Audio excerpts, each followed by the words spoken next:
بہت بڑے کاروباری گروپ کے مالکان سوار تھے اور کئی کروڑ روپے لگا کر سمندر کی تہہ میں ٹائٹینک کا ملبہ دیکھنے کے شوق میں اپنی جانوں سے ہاتھ دھو بیٹھے. کچھ لوگ رزق کی تلاش میں جانوں سے ہاتھ دھو بیٹھ رہے ہیں, کچھ ریکارڈ قائم کرنے کے لیے, ایسے خطرناک ایڈونچر کرنے کے لیے. اس بارے میں شریعت کیا کہتی ہے؟ حادثات میں مرنے والوں کو شہید کہا جائے گا, ان کے لیے دعائے مغفرت کی جائے گی, کیا ہوگا؟ دیکھو, جو حادثات میں مر گئے, جو ایمان پر مرے, ان کے لیے تو دعائے مغفرت کی جائے گی. اللہ ان کے لواحقین کو صبر کی توفیق عطا فرمائے.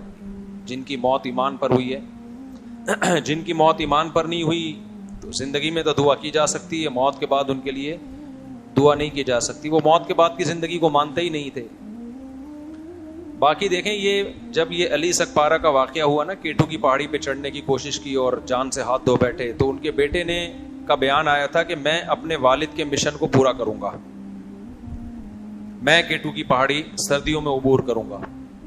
اس پر میں نے ایک بیان ریکارڈ کروایا تھا, وہ بھی اس موقع کے لیے وہ بھی مناسب ہے, تو میں اس کو دوبارہ ریپیٹ کر دیتا ہوں. اس وقت میں نے ایک بیان ریکارڈ کروایا تھا کہ علی سکپارہ کے بیٹے تک کوئی میرا یہ پیغام پہنچا سکتا ہے تو پہنچا دے کہ آپ نے جو یہ کہا کہ میں اپنے والد کے مشن کو پورا کروں گا, میرے والد کا مشن تھا کیٹو کی پہاڑی عبور کرنا, تو میں اس مشن کو پورا کروں گا. آپ کے الفاظ سے ایسا لگتا ہے کہ آپ والد کی چاہت کو پورا کرنے کے لیے یہ کام کر رہے ہیں. تو دیکھیں, اگر آپ کا آخرت پر ایمان ہے, دو ہی لوگ ہوتے ہیں, کچھ لوگوں کا آخرت پر ایمان ہوتا ہے, کچھ کا آخرت پر ایمان نہیں ہوتا. اگر آخرت پر ایمان نہیں ہے بالفرض, تو اس کا مطلب یہ ہوا کہ آپ کے ابا والد محترم جب گئے کیٹو کی پہاڑی عبور کرنے کے لیے, جان سے ہاتھ دھو بیٹھے, تو ہمیشہ کے لیے ان کی لائف کیا ہو گئی؟ ختم. اب آپ اپنی جان کو خطرے میں ڈال کے وہ کام کریں نہ کریں, آپ کے والد کی صحت پہ اس سے کوئی فرق نہیں پڑتا. ان کو پتہ ہی نہیں, کیونکہ جو ایتھیس لوگ ہیں, جو مذہب کو نہیں مانتے, وہ کیا کہتے ہیں؟ انسان کچرا ہے, کچھ دن کے لیے اس کو حیات ملتی ہے ڈارون کے نظریے کے نتیجے میں, اور اس کے بعد وہ دوبارہ کیا ہو جاتا ہے؟ کچرا ہو جاتا ہے. تو ختم. اب آپ کے ابا کو تو اس سے کوئی فائدہ ہونے والا, ان کو پتہ بھی نہیں چلے گا کہ آپ نے یہ کام کیا ہے. تو ایسا کام کیوں کر رہے ہو جس سے آپ کے ابا کو نہ کوئی خوشی ہو رہی ہے نہ کوئی غم ہو رہا ہے؟ اور اگر آپ کا آخرت پر ایمان ہے تو ظاہر ہے وہ مسلمان ہی کا ہوتا ہے نا, اور تو کسی کا نہیں ہوتا آخرت پر ایمان. اللہ رسول کو آپ مانتے ہو. 3 مذاہب ہیں جو آخرت کو مانتے ہیں, ایک یہودی, ایک عیسائی اور ایک مسلم. بہت ساری چیزیں عیسائی, یہودی اور اسلام میں کامن بھی تو ہے نا. اصل میں تو تینوں ہی سچے مذہب ہیں نا, وہ تو تحریف ہوئی ہے. لیکن ہم اس بات کے پر ایمان رکھتے ہیں کہ موسیٰ علیہ السلام بھی سچے نبی تھے, عیسیٰ ابن مریم بھی سچے نبی تھے, اور محمد صلی اللہ علیہ وسلم بھی سچے نبی. تینوں کی فالوورز جو حقیقی معنی میں فالو کریں گے وہ جنتی ہیں, حقیقی معنی میں جو فالو کرے گا ان کو. تو تینوں مذاہب کا اس پر اجماع ہے کہ آخرت کے بعد ایک زندگی ہے, اس میں کامیابی ان لوگوں کو ملتی ہے جو اچھا عمل کر کے جاتے ہیں. اچھے سے وہ اچھا جس کو اللہ نے اچھا کہا ہو, جس سے اللہ خوش ہوتا ہے. اور ان لوگوں کا ٹھکانہ برا ہوتا ہے جو برا عمل کر کے جاتے ہیں. یہ یہودی بھی کہتے ہیں, عیسائی بھی کہتے ہیں, اور مسلمان بھی کہتے ہیں. تو اگر آپ آخرت کو مانتے ہو تو اب آپ کے ابا کو فائدہ آپ کے اچھے عمل اور ان کے لیے دعا سے تو ہو سکتا ہے. بیٹے کی نیکیاں کس کو پہنچتی ہیں؟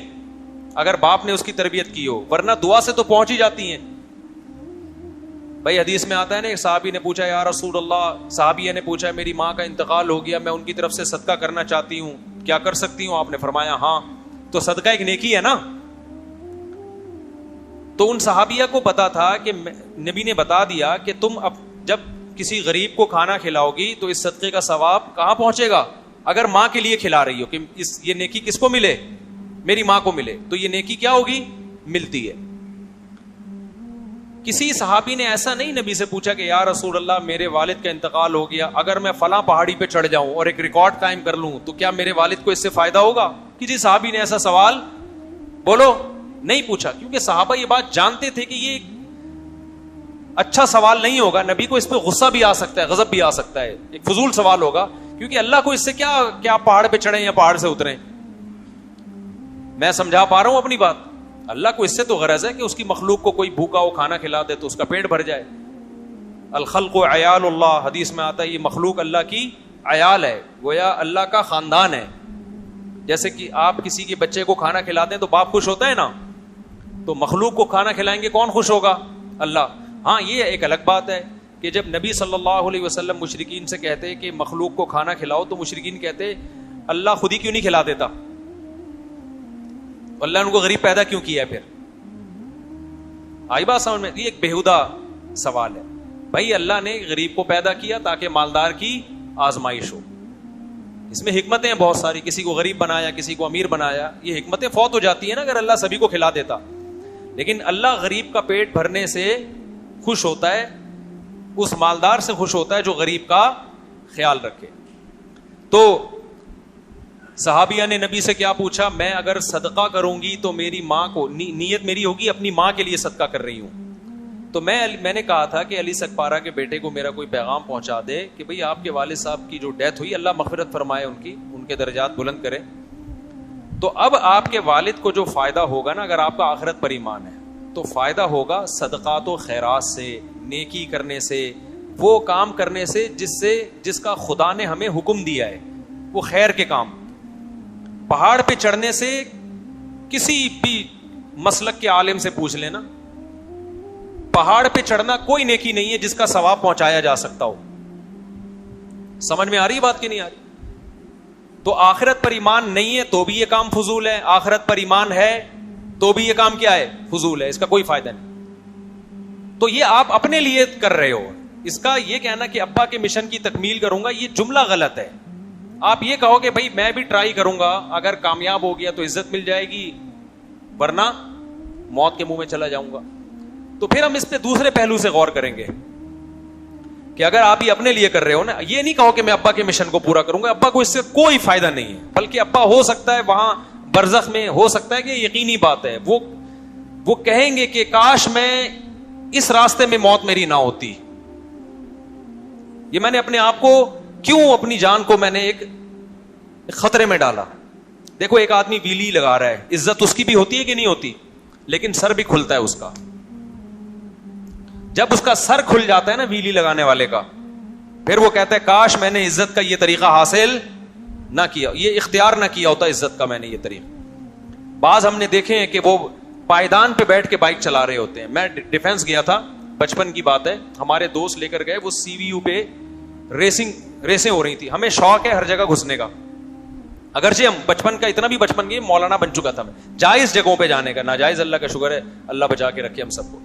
ابھی ایک ڈاکٹر سے میری ملاقات ہوئی, وہ مجھے میں نے ان سے کہا آپ کیا کرتے ہیں؟ انہوں نے کہا میں ہارٹ اسپیشلسٹ, میں سرجن ہوں ہارٹ کا. بڑی عقیدت سے مل رہے تھے نا, مفتی صاحب. میں نے کہا اتنی عقیدت کا کوئی کیش تو کرائے نا آدمی, فری پوکٹ کی عقیدت. کہہ رہے میں آپ کا بہت بڑا فین ہوں. میں نے کہا آپ میرے بہت بڑے فین ہیں؟ میں نے کہا ہاں. میں نے کہا بہت زیادہ بڑے؟ انہوں نے کہا بہت بڑا فین ہوں. میں نے کہا مجھے کوئی ہارٹ سرجری دکھائیں. بھائی سرجن تو آپ ہو نا, آپریشن آپ کرتے ہو, میں یہ عمل اپنی آنکھوں سے دیکھنا چاہتا ہوں. انہوں نے کہا ٹھیک ہے, مجھے لے گا, آپریشن دکھایا انہوں نے. میں نے ولاگ بھی بنا لیے, ڈال دیں گے انشاءاللہ. لیکن وہ اوپن ہارٹ سرجری نہیں تھی, وہ رنگ والا تھا. چلو کچھ some thing is better than nothing. آئندہ کوئی اوپن ہارٹ سرجری والا فین نکلا تو ہم اس کو بولیں گے بھائی ہمیں یہ والا دکھاؤ, پورا اندر سے دل دھڑکتا ہوا دیکھنا ہے ہم نے. گائے بکرے کے تو دیکھے ہیں, وہ بھی بیچاروں کے ذبح ہونے کے بعد دیکھے ہیں نا, انسانوں کے زندہ کا دھڑکتا ہوا. تو فین ہونے کا فری پکڑ کے فین تو آپ کو بہت سارے مل جائیں گے نا. تو مجھے شوق ہے ویسے ہی تھوڑا سا, ہر فیلڈ میں تھوڑا سا ویسی ایک شوق ہوتا ہے نا انسان کو کہ دیکھے کیا ہو رہا ہے. تو ہمارے وہ دوستوں نے کہا کہ ڈیفینس میں ویلیاں لگاتے ہیں لڑکے, ریسنگ کرتے ہیں. ہم نے کہا چل بھائی دیکھتے ہیں جا کے. لگانا نہیں ہے, یہ کام کرنا نہیں ہے, دیکھنے میں بے وقوفوں کو دیکھ لو بھائی, کیا اس سے آپ کی تفریح, ان کا سر کھل رہا ہے. آپ کہہ سکتے ہو ہمارے جانے سے ان کو موٹیویشن مل رہی ہے, تو یہ صحیح نہیں ہے. میرے جانے سے کوئی موٹیویشن ان کو, کیونکہ میں مشہور تھوڑی تھا. چھپڑ میں اتنے لوگ گئے ہوئے, ہم بھی چھپڑ میں جا کے بیٹھ گئے. اچھا میں جب گیا نا تو وہ کچھ لڑکے لگا رہے ہیں, ویلی لگا کے نا گھما بھی رہے ہیں بائک کو بڑی خطرناک طریقے سے. کچھ ریسنگ لگا رہے ہیں, کچھ پائیدان پہ بیٹھ کے جا رہے ہیں. بیٹھنے کے لیے کمپنی نے سیٹ بنائی, وہ کہاں بیٹھے ہوئے ہیں؟ پائیدان پہ نا, بالکل ایسے بیٹھا ہوا ہے اور صرف 2 ہاتھوں میں ہینڈل اس کا, اور چلا رہے ہیں. اب وہاں یہ لڑکوں میں بحث چھڑ گئی جو میرے دوست احباب تھے. میں نے کہا یہ بے وقوف لوگوں کا کام ہے, یہ عقل مندوں کا کام نہیں ہے. اب وہ ہمارے دوست کہنے لگا بے یار یہ تو مولوی لوگ تو ایسے ہی باتیں کرو گے, یہ انجوائے کر رہے ہیں لائف کو, ویلی لگا رہے ہیں, دیکھو مزہ آ رہا ہے, ریسنگ ہو رہی ہے. میں نے کہا میرے بھائی یہ مزہ 2 منٹ میں کرکرا ہو سکتا ہے. اتنا جان سے قیمتی کوئی چیز ہے؟ بولو نا. میں نے کہا جان خطرے میں ڈال کے یہ مزے فری پھوکٹ کے آ رہے ہو پھر ٹھیک ہے, جان آپ خطرے میں ڈال کے یہ مزے لے رہے ہو تو بہت بڑی بے وقوف. عزت کمانے کا وہ طریقہ جس میں آپ کی جان چلی, جان جانے کے بعد کون عزت کرے گا؟ قبر پہ آ کے کوئی سلوٹ مارے گا تو بڑی اچھی ویلیاں لگایا کرتا تھا. اچھا جو ویلی لگا رہا تھا اس کے سر پہ نا سلائی کا نشان بھی تھا, جو بڑا ویلر تھا. ایک دفعہ کھل بھی چکا تھا وہ ڈھکن, دوبارہ ڈاکٹروں نے رکھا ہے اس کی کھوپڑی کا, فٹ کیا, ایلفی سے جوڑا ہے پتہ نہیں کس چیز سے, پھر بھی عبرت حاصل نہیں ہوئی. اور ویلی بھی بغیر ہیلمٹ کے نا, اس میں زیادہ شو ہے کہ ہم ڈرتے نہیں ہیں. اب کیا ہوا کہ ہم بیٹھے ہوئے, میں ان سے کہہ رہا ہوں بھائی یہ بیوقوف لوگوں کا کام ہے, بہادری کے جوہر دکھانے میدان جنگ میں دکھاؤ, جان ہتھیلی پہ رکھو, پھر قوم کی جان بچاؤ, یا اور کوئی بہادری کا کام کر لو جس میں قوم کو فائدہ ہو, اپنے آپ کو فائدہ ہو. یہ کیا ہے؟ تو ہم یہ باتیں کر ہی رہے تھے کہ وہ جو پائیدان پہ بیٹھا ہوا تھا نا وہ سلپ ہوا, گر گیا بیچارہ. گرائے, ہم قریب گئے, سب بھی گئے, ظاہر ہے ایسے موقع پہ مدد تو لازم ہے. یہ تھوڑی کہ یہ اپنی حماقت سے مرا ہے تو اب مرنے دو, یہ جائز نہیں ہے بھائی. جو اپنی حماقت سے ہو یا بغیر حماقت کے ہو, انسانی جان کی حفاظت بچانا کیا ہے, ضروری ہے, سب پہ ضروری ہے. ہم سب گئے دوڑے ہوئے تو لگ رہا تھا کہ ایکسپائر ہو چکا ہے, وہ اتنی سر پہ گہری چوٹ آئی تھی. میں نے کہا اب اس کو کوئی زندہ کر کے پوچھے نا, وہ کہے گا بھائی یہ بے وقوفوں کا کام ہے, یہ عقل مندوں کا کام نہیں ہے. تو دیکھو غیر مسلم پہ یہ کام سوٹ کرتے ہیں کیونکہ غیر مسلم کی آخرت کا اس کے دماغ میں کوئی تصور نہیں ہے, لہذا وہ زندگی داؤ پہ لگاتا ہے کہ آر یا پار. اب یہ جو ٹائٹینک کا ملبہ دیکھنے کے لیے کروڑوں روپے لگا کے گئے, 1% ان کو رسک ہوگا کہ یار اتنی گہرائی میں جانے کی ضرورت کیا ہے آپ کو. اگر یہ اتنا آسان ہوتا تو ہر دوسرا بندہ جا رہا ہوتا نا, مشکل تھا تبھی تو گئے نا, رسک تھا نا تبھی. ان کو بھی پتا تھا کہ کچھ نہ کچھ خطرہ ہے, ہر آدمی تھوڑی جاتا ہے. کیٹو کی پہاڑی پہ بہت سے لوگ نہیں, میں تو نہیں گیا, میں تو بہت کٹھی پہاڑی پہ گیا ہوا ہوں, میں جو کراچی میں کٹھی پہاڑی, کیٹو کی پہاڑی پر میں نہیں گیا. اور اگر جاؤں گا بھی تو اتنا جتنا افورڈ کر پاؤں, جب یقین ہو کہ بھائی زندہ رہنے کا پورا چانس ہے, اس سے آگے کا پھر میں رسک نہیں لوں گا کہ یار پتہ نہیں مرے میں خام خام یار. تو کیوں مرنے کے بعد اگر آپ موت کے بعد کی زندگی پہ یقین ہی نہیں رکھتے تو پھر کافر کہتا ہے یار کیا فائدہ اس زندگی سے, صرف کروڑوں روپے کما رہا ہوں, کیا فائدہ. ایک رسک لے لو, آر یا پار. ادھر گئے تو مر گئے, نہیں تو بچ گئے تو کیا ہوگا, عزت ہوگی, ٹی وی میں آئیں گے, پیسہ ملے گا وغیرہ وغیرہ ہو سکتا ہے. تو کافر پہ یہ چیزیں سوٹ کرتی ہیں, آر یا پار. مسلمان کو پتا ہے کہ مجھے اللہ نے ایک دفعہ زندگی دی ہے اور یہ زندگی اللہ کی امانت ہے, اس کے بارے میں قیامت کے دن مجھ سے سوال ہوگا کہ اس زندگی کو کہاں کھپایا تم نے. اور زندگی بچانا اسلام میں فرض ہے. بہت سے مذاہب میں خودکشی حلال ہے, وہ کہتے ہیں انسان اپنی جان کا مالک ہے, جب چاہے ٹھا کر کے ختم کر دے. تو یہ مولویوں کو تکلیف کیوں ہو رہی ہے, وہ یہ کہتے ہیں مذہبی لوگوں کو تکلیف کیوں ہو رہی ہے, اسلام کیوں پابندی لگا رہا ہے. بہت سے ملکوں میں لیگل بھی ہے, یورپ کے بعض کنٹریز میں لیگل ہے. بھائی ایک بندہ نہیں زندہ رہنا چاہتا تو وہ مار دو نا. ہاں وہ یہ کہتے ہیں کہ اس طرح سے نہ پھٹو کہ چھیچڑی ویچڑی ادھر ادھر پھیل جائیں, تمہارے بدبو آئے, لوگوں کو وحشت ہو. تو انہوں نے ایک لیگل کر دیا ہے کہ بھائی آپ لائن لگائیں, آپ رجسٹریشن کروائیں, ڈیٹ ہم آپ کو دیں گے, اس وقت ہمارے یہاں فلاں کھمبا بجلی کا فری ہوگا, وولٹیج بھی اتنے آ رہے ہوں گے. اگر یہ کراچی میں ہو جائے نا تو فری ہوگا, ٹھیک ہے نا, کہ فلاں کھمبا ہے وہ گرنے والا ہے, وہ ویسے کسی پہ گرے گا, بے گناہ آدمی مرے گا, بہتر نہیں ہے آپ مر جائیں. تو خیر بعض یورپ کے کنٹریز میں ایسا ہے کہ انہوں نے لیگل کر دیا, تو لائن لگا کے تمیز سے آپ پھٹیں, اور کس طرح سے مرنا چاہتے ہیں وہ سب انہوں نے بتا دیا کہ یہ ایک سوٹیبل مینج, ہر چیز کو انہوں نے آرگنائز کر دیا ہے. اسی کے وہ کیش کراتے ہیں اسی چیز کو. ابھی میں نے پورا بیان بھی اسی پر ہوا نا, ہر چیز کو کیا کر دیا ہے, آرگنائز. تو ہمارے یہاں کوئی چیز اور کچھ بھی آرگنائز نہیں ہے نا, تو مینجمنٹ ہی نہیں ہے, تو سب ہو بہت کچھ صحیح رہا ہے لیکن الٹے طریقے سے صحیح ہو رہا ہے. ایک صاحب نے بڑی خاندانی بات کی, جہاز میں ایک صاحب سے میری ملاقات ہوئی, بڑے پڑھے لکھے لوگوں سے بعض دفعہ ملاقات ہوئی. انہوں نے کہا یار پاکستان میں جو غلط طریقے سے صحیح کر سکتا ہے نا وہ کر لے, کیونکہ یہاں صحیح طریقے سے بہت کچھ غلط ہو رہا ہے. نہیں یہ بات سمجھ میں؟ یعنی اگر رزلٹ صحیح نکل رہا ہے نا تو پہلے طریقہ غلط تو پاکستان میں کر لو, کیونکہ اگر غلط طریقے سے بہت سے لوگ صحیح نہیں کریں گے نا تو صحیح طریقے سے غلط کرنے والے اس ملک میں بہت ہیں. بڑی خاندانی بات ہے, سونے سے لکھنے کے قابل ہے. کبھی چھاؤں میں آئیں گے تو اس کا مطلب بتاؤں گا, یہاں بھی نہیں بتا سکتا. بعض چیزیں چھاؤں میں بتائی جاتی ہیں. یعنی کام غلط طریقے سے ہو رہا ہے لیکن رزلٹ کیا نکل رہا ہے؟ ملک اور قوم کی خیر خواہی میں, کسی فرد کی خیر خواہی میں. اور بعض دفعہ کام صحیح طریقے سے ہو رہا ہوتا ہے لیکن وہ رزلٹ اس کا کیا نکل رہا ہے؟ بیڑا غرق ہو رہا ہوتا ہے ملک کا. بڑی خاندانی بات کی میں نے, تو دل چاہ رہا تو گھر لے آؤں میں. جس نے کی وہ بھی بڑے عظیم آدمی ہے, ان کا نام لوں گا آپ حیران ہو جائیں گے, بولیں گے یار اچھا چھوڑو. اچھا خیر, تو اب وہ جو ٹائٹینک کی تلاش میں نکلے تو یہ ان لوگوں پہ سوٹ کرتی ہیں چیزیں جن کا آخرت پر ایمان نہیں. اصل میں تو ان پہ بھی سوٹ نہیں کرتی, ٹھیک ہے نا, لیکن میں بہت بڑا دل کر کے, کیونکہ یار جب زندگی رسک پہ ڈال دی آپ نے تو زندگی سے بڑا تحفہ دنیا میں کوئی بھی نہیں ہے. 1% بھی رسک نہ لو زندگی کا. تو جو آخرت پر ایمان لانے والے لوگ ہیں ان پر نہ K2 کی پہاڑی عبور کرنا جان رسک میں ڈال کے. ہاں جان کا خطرہ نہیں ہے, پھر آپ بڑے بڑے کام کریں بھائی, جائیں آپ. اول تو میں کہتا ہوں پھر بھی وہ کام کرو نا جس کا پبلک کو فائدہ ہو. K2 کی پہاڑی پہ چڑھنے سے کیا فائدہ ہوگا؟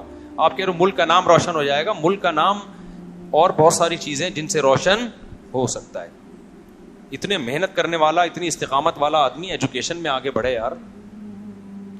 ایسے ڈاکٹر میرے علم میں ہیں پاکستانی ہیں لیکن ہمارے ملک کا نام یورپ میں جا کے انہوں نے روشن کر دیا. یہاں کے سائنٹسٹ ہیں امریکہ میں جا کے ملک کا نام روشن کر دیا. وہ آپ کہیں گے آپ کو پتا ہے ہمیں تو نہیں پتا. وجہ اس کی ہے کہ ہماری گورنمنٹ ہی نہیں چاہتی کہ وہ روشن ہو, ٹھیک ہے نا.